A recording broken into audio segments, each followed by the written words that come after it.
વડોદરામાં 108 એમ્બ્યુલન્સ સેવાના સ્ટાફની કથિત બેદરકારીને લઈને ગંભીર આક્ષેપો સામે આવ્યા છે। પ્રિયલક્ષ્મી મિલ વિસ્તારમાં દર્દીને સમયસર સારવાર ન મળતા તેનું મોત થયું હોવાનો પરિવારજનોએ આક્ષેપ કર્યો છે। સમગ્ર મામલો હવે સયાજીગંજ પોલીસ સ્ટેશન પહોંચ્યો છે અને પોલીસે વધુ તપાસ શરૂ કરી છે।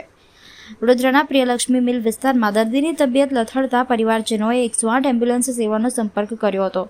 પરિવારજનોનો આક્ષેપ છે કે કટોકટીની સ્થિતિ હોવા છતાં એમ્બ્યુલન્સ ઘટના સ્થળે પહોંચવામાં આશરે અડધો કલાકનો વિલંબ થયો હતો।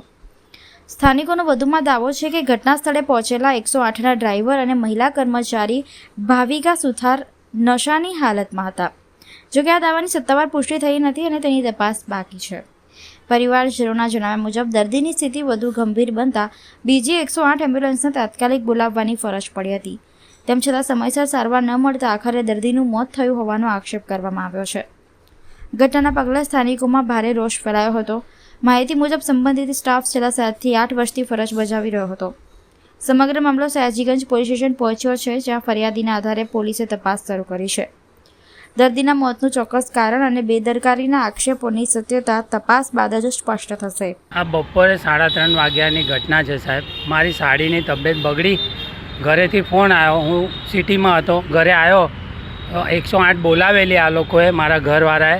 તો 108વાળા છે ને બંને મેડમ હતા એ પીધેલી હાલતમાં હતા। 108ને કંઈ અમને કામગીરી આપી નહીં, એટલે અમે પછી સયાજીગંજ પોલીસ સ્ટેશન ફોન કર્યો।